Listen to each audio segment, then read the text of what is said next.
एक गांव में एक व्यापारी परिवार नया नया रहने आया ही था। वो व्यापारी बहुत ही लोभी और लोगों के साथ बहुत ही दुष्व्यवहार करता रहता हमेशा। उस व्यापारी के 2 बच्चे और एक धर्मपत्नी थी और उसे एक बात से बहुत ही ज़्यादा अनजान था वो व्यक्ति, क्योंकि उस गांव में व्यापारी व्यक्तियों को एक श्राप मिला हुआ था। और श्राप ये था कि कोई भी व्यापारी दिवाली की रात के बाद से अगली सुबह वो उस गांव में दिखाई नहीं देता था। या तो उसकी लाश मिलती थी या फिर वो गांव छोड़कर जा चुका होता था। फिर उस व्यापारी के साथ क्या हुआ, चलो आगे सुनते हैं। दिवाली की सुबह उस व्यापारी का परिवार और उसके 2 बच्चे अपने घर की साफ सफाई करने में लगे होते हैं। दिवाली की अंधेरी रात में एक परिवार अपने घर को रोशनी, रंग बिरंगी रोशनी से सजाया और बच्चे आतिशबाजी करने के लिए उत्सुक थे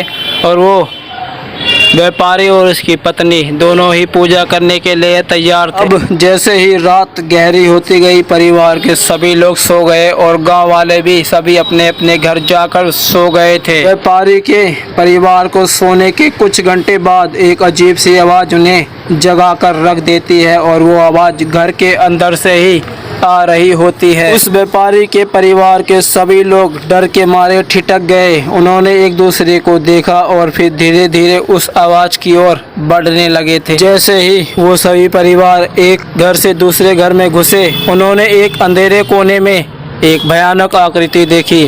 आकृति उनके करीब आती जा रही थी और उनकी आंखें भी लाल चमक रही थी। वो सभी आकृति को देखकर डर जाते हैं। उस आकृति को देखने के बाद उसके परिवार के सभी लोग चीखने चिल्लाने लगे और इधर से उधर भागने लगे, लेकिन वो काली साया उन सभी परिवार को ही पकड़ने में लगी हुई थी। आखिरकार परिवार के सभी लोग उस साया के चंगुल से छूट गए और भाग गए। वो सभी अपने अपने घर वापस लौटकर कभी नहीं आए।